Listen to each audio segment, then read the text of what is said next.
ఆంధ్రప్రదేశ్లో అక్రమ మైనింగ్ పై high court serious అయింది. తప్పు జరిగితే అధికారులకు శిక్ష తప్పదని హెచ్చరించింది. గుంటూరు జిల్లా చేబ్రోలు మండలం వీరంకి నాయుడు పాలెంలో అక్రమ మైనింగ్ జరుగుతుందంటూ ఎం ప్రభుదాసు హైకోర్టులో ఫీల్ చేశారు. పిటిషనర్ తరపున న్యాయవాది నర్రా శ్రీనివాస్ వాదనలు వినిపించారు.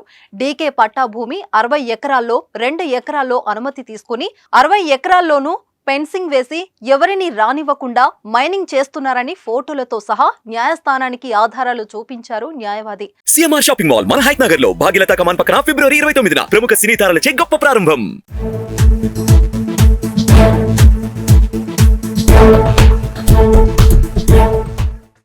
డీకే పట్టా భూముల్లో మైనింగ్ ఎలా చేస్తారని ప్రధాన న్యాయమూర్తి ధర్మాసనం ప్రశ్నించింది.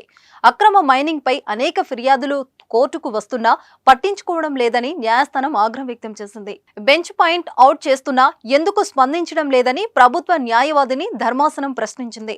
2 వారాల్లో స్టేటస్ రిపోర్ట్స్ ఇవ్వాలని మైనింగ్ శాఖను హైకోర్టు ఆదేశించింది. అయితే 2 వారాల సమయం చాలదని ప్రభుత్వ న్యాయవాది చెప్పారు.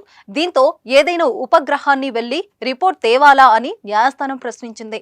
2 వారాల టైం ఎందుకు చాలదంటూ నిలదీసింది.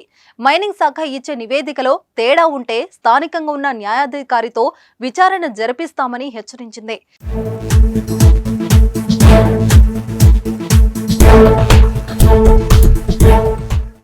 మైనింగ్ ప్రిన్సిపల్ సెక్రటరీ అనుమతి ఇచ్చిన మైనింగ్ జిల్లా అధికారులను కోర్టుకు పిలిపిస్తామని హైకోర్టు చెప్పింది.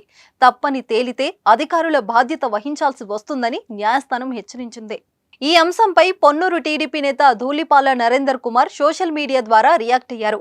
వీర నాయకుని పాలెంలో దళితులకు చెందిన అసైన్ భూముల్లో అక్రమ మైనింగ్ దందాపై హైకోర్టు స్పందించి విచారణకు ఆదేశించడాన్ని స్వాగతిస్తున్నట్లు ప్రకటించారు. 5 ఏళ్లుగా వైసీపీ గ్రావెల్ మాఫియాపై పోరాటం చేస్తున్నామని, అయితే ప్రభుత్వం గాని అధికారులు గాని పట్టించుకోలేదన్నారు. చివరకు హైకోర్టు మొట్టికాయలు వేస్తే గాని కదిలే పరిస్థితి లేదన్నారు.